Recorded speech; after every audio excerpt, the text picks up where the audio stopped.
యాత్ర 2 cinema release సందర్భంగా విశాఖ జిల్లా గాజువాక కన్యాశ్రీ కన్యా థియేటర్ వద్ద వైఎస్ఆర్సీపీ కార్యకర్తలు సందడి చేశారు. ఈ సందర్భంగా గాజువాక వైసీపీ ఇన్ఛార్జ్ ఊరుకోటి రామచంద్రరావు ఆధ్వర్యంలో సీఎం జగన్ చిత్రపటానికి పాలాభిషేకం చేశారు. అభిమానులు బాణాసంచా కాల్చి తీన్మార్ డాన్సులు చేశారు. కార్యకర్తల సందడితో సినిమా థియేటర్లో పండగ వాతావరణం నెలకొంది.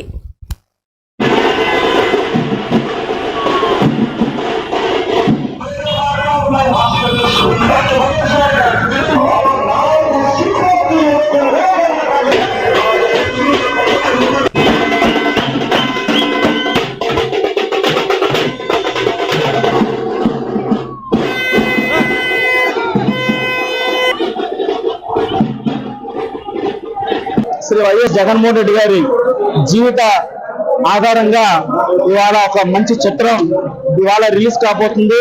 ఆ యాత్ర 2 మూవీ ఆల్రెడీ మనకి యాత్ర రాజశేఖర్ గారి జీవిత ఆధారంగా తెరకెక్కించిన డైరెక్టర్ తోనే ఈ యొక్క చిత్రం కూడా తెరకెక్కింది. ఆ చిత్రం కూడా చాలా విజయవంతమైంది.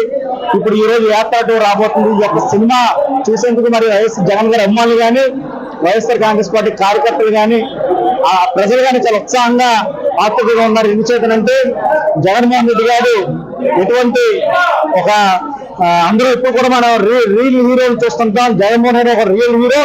ఎందుకంటే కాంగ్రెస్ పార్టీ దేశంలో శక్తివంతమైన కాంగ్రెస్ పార్టీని ప్రపంచంలో నాకు శక్తివంతమైన మహిళ అయిన సోనియా గాంధీని ఢీపెట్టి వైఎస్ఆర్ కాంగ్రెస్ పార్టీ స్థాపించి ఈ రోజు మరి అధికారంలో 2019 అధికారంలో తీసుకొచ్చి ఒక ప్రజా సంకల్ప యాత్ర అపూర్వమైన ప్రజాతరంతో సాగినటువంటి యాత్రను చేపట్టి సుమారు 153 సీట్లు 152 సీట్లు అలాగే 50% పైగా ఓటు చేయడంతో ఆయన యొక్క అధికారంలో రావడం జరిగింది. వచ్చాక కూడా మరి అన్ని 100% హామీలన్నీ నెరవేర్చితే